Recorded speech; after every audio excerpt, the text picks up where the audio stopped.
employees or? Yeah, it was a private company. I know it was private, yeah. Yeah, private, yeah. They had their own, you know, officer structure like a That's where I military. started my Chiefs, captains, lieutenants. started my career there Yeah, for 2 years before I came on the city. Did you? Yeah, yeah. yeah. I didn't know that. I was at, mostly I was at Fullerton and Albany, which is now a Russian church, I believe. It's, I yeah, I think it's a think Russian. there's something, it's a church building. So they were a private fire department? They were Right. chartered by the Private- state, I assume? Chartered By How the did fire they- insurance And- companies. Yeah, To hold on They were- damage and They stuff. were put out- funded by insurance put out companies? tarps and That- stuff that like paid that? the- I was wondering how they would earn their money. yeah, there's a group called the underwriters who set rates and they inspect buildings, et cetera. And they, if you're a fire insurance company, you're going to take on a risk. They will tell you, you know, the rating of the fire department, the water department, and what you should charge. Did they coordinate with the Chicago Fire Department so they didn't all show up at the same fires and be, you know, where That was Was it some way the of- idea of the whole thing, that we all showed up at Yeah, the same they fire. did show, yeah. But I mean, it could be wasteful where you would have more equipment at a fire where it wasn't necessary. Not at the beginning, you'd ever have it, yeah. No? And what they did was, they had their main rule was. Salvage. Was salvage, yeah, to cover stock. But they were under the authority of the fire chief. If he told them to take a lead out a second line or to raise a ladder or to make a rescue, they had to. So once they were on the scene, they had to follow the orders of the Chicago Fire Right, Department. Yeah. exactly, Right. yeah. But they had their Everybody- own command structure within their... They had their own Everybody lieutenants, does, John. captains. Everybody. Yeah, Everybody got to follow his. yeah. And- No, that was a busy job, and if the fire department put a hole in the roof, why, Yeah, we repaired that, Yeah. temporarily repaired they that hole. replaced the sprinkler heads and they loved it. They loved to go to work. They loved to. Why did they come to an end? The underwriters and insurance companies decided that, No longer necessary. yeah, they weren't gonna, it was costing them like Yeah. $750,000 a year, and they said, eventually, ultimately, if we start to lose money, we'll raise rates, you know. And this ended in what year? 59. 59.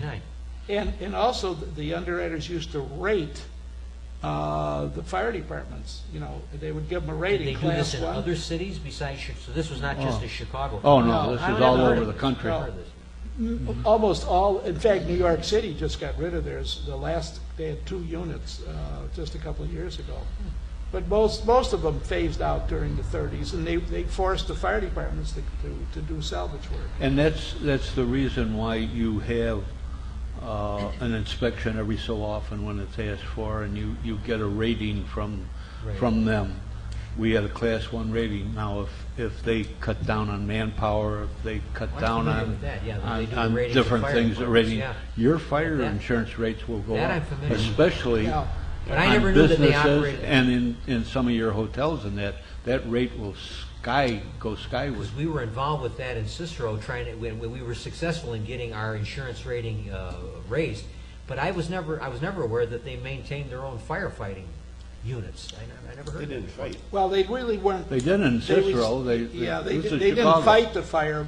Oh, they did. Oh, no, No. no, they threw salvage. Salvage. Oh, I Salvage. missed. That's the part. Yeah, That's the yeah, part that I yeah. missed. I thought they were like a No, it was not a private fire rival, department. yeah. No, No. Now the fire Okay. department Instead does of the fire on the salvage. second Yeah. floor, they come on the first floor and cover everything with Oh, tarpaulin. Yeah. okay. Yeah. That's why I asked my Yeah. question. How would they Like coordinate? Yeah. today, they never cover your computer. I see. Yeah. So they weren't fighting the fires. No, only if the chief Need help. Yeah. needed help. They were doing support. They were like a support. Yeah, they went to the Our Lady of Angels fire, they did rescue work. There was no Okay. salvage work there. Now I understand. Yeah. I understand. And they had red helmets, so you could tell who they Yeah. were. There's okay. one on display We have over one there. on display here, Okay. and Yeah, I've never heard of this before. for people who will eventually hear this, we have one of the books a couple of years ago. 2 authors wrote a history of the patrols, and in fact, Mike. It's on display over here on the desk. We have one and a copy, and in fact, we'll take a look at it. I'll show you some of the rigs that they had, and the Fire Museum has preserved one of the patrol rigs. We actually preserved the second one and then sold it to a grandson of the last captain of the Right. company, and so he's restoring it. And yeah, there was a great organization. they used our telegraph instruments and our radio system. And I remember, I'll never forget one time, sort of funny, Chief of the 9th Battalion gets a run over at about 26th and Princeton, and I think it was maybe, what's the name of the restaurant there? You guys go there. But anyway, he reports, we got a hand pump fire in the hot dog stand. And Patrol 1 was responding, and they didn't have the repeater, so all they heard was, Maine to Battalion 9, message received. So I said to my senior, can I tell them what they got? Because they're coming from Monroe and Des Plaines to 26th and Princeton. So I said, they got a hand pump fire.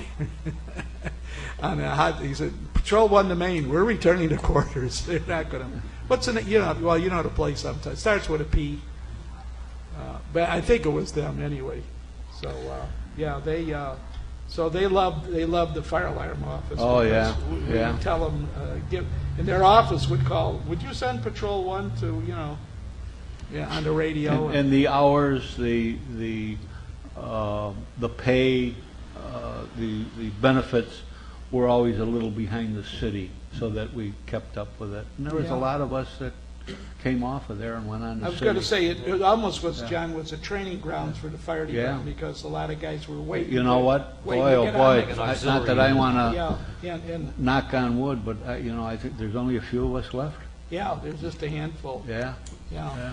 Well, gentlemen, in closing, Bill and Ken, I would like for you to give the Fire Museum a big plug, so like that our listeners out there can and give your address and a website. Address, and, phone number, post office box. 5218 Southwestern Avenue in Chicago, and it is called the Fire Museum of Greater Chicago, and the website is firemuseumofgreaterchicago.org. 60632 is your zip code here. Yes, and we would appreciate if you, we're open for open house now on the last Saturday of this month, Yeah. and if you go on the website, you'll find the other information and where we come from, where we're going, and we need people to join us. We want to make this the premier fire museum of the fire service. Small suburbs have got fire museums. Yeah. And there's no reason why we shouldn't have this, and it's getting there. It's really coming along. Ken, can you add to that? No, except that with the establishment of the museum and the purchase of this restored 1928 fire truck, a week ago Sunday, it was out at Michigan and Pearson on display for the Looking Glass Theater, which is they're performing a play called The Great Chicago Fire, and we will be there. I don't know if the fire truck's going to be there, but one of our officers, Andy O'Donnell, and I will be on a panel there on October 30th, and we're going to talk about the Great Chicago Fire. So it's a great place. Reference, every year there's a Chicago History, Metro History Fair. People do research. The Our Lady of Angels Fire has always been a very popular topic. But the Chicago Fire, come here, we will help you. We have the resources, and our library's not up and running at the moment, but we do have, I have a huge collection, at home, and Our assistant chaplain, Father John McNellis, has got, and Ken have got the history in computer ease. yeah, And what we would like to do is we have company journals. We have a big collection. We've got, thousands of them, Jack, don't we? yeah. And we will have them on display in a library. We'd like, somebody wants to come in and do the genealogy bit. I was going to say, They can come in and we'll have a copy machine and Yeah. they can see what their Uncle Dudley was doing back in Our- such and such a time. Our genealogy now covers 49,000 members of the fire department, showing all their, as much information as we have, the career dates of when they began, when they ended, promotions, transfers, that kind of Yeah. thing.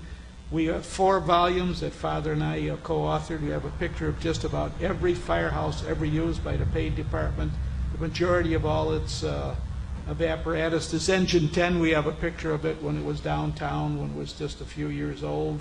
It was featured in a series of photos used for a children's book, so a lot of history, and there's a lot of family connections. It's funny, Bill, that it's the second or third generation that really is turned on by the ancestors. Not so much the first generation, but they hear it all the time. Yeah, you had an extra lamp fire and you did this and that. But then the second or third, he said, "Oh, Papa worked on a rig like this. Yeah, And the firehouse was there. Had a lady in here Saturday." I think all of us, Jack Connors has got a bunch of relatives. I'm 4th generation with a bunch of relatives. You Yeah. are. Yeah. So there's a lot of history right there. Yeah. So the service is free. The admission is free. All we ask is you show some interest, and if there's any. And eventually, we're in the process as we speak. We had people in here yesterday hooking up the telegraph system and the register system. So we'll show what happens when you call the fire department and how the alarm was received prior to the 911 computer center. That is really neat. Yeah. I saw part of it Yeah. yesterday, and it really is going to be neat. Yeah. And bring the kids. Bring the bring the kids and bring a kids. camera Yeah. so that they can get a picture with the. Yeah. On that happy Truck. note, I want to thank everyone who is listening, everyone for being here. And this, our shows always go fast, but this went by very fast today. Thank you, gentlemen, for your expertise and knowledge. And we hope we brought a little bit of edification and education and entertainment to you, the 3 E's.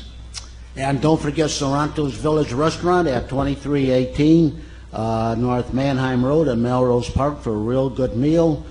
Call Frank or Sam at area code 847-455-9440. That's Sorrento's Village Restaurant, 2318 Manheim Road in Melrose Park. Be sure you call Best Brothers Roofing if you need a new roof on your house. Give Mike a call, Best Brothers Roofing, 630-616-1359. And for any parts you need for your vehicle, Berkeley Auto Supply, which is located at 5237 St. Charles Road in Berkeley, Illinois. I got a moment of loss of memory there for a second. So be sure you see Tom at Berkeley Auto Supply, 5237 St. Charles Road. From the Fire Museum of Greater Chicago, thank you for listening, and we'll be back again real soon for another Meet the Chicago Historians on Internet Radio. Thank you, everyone.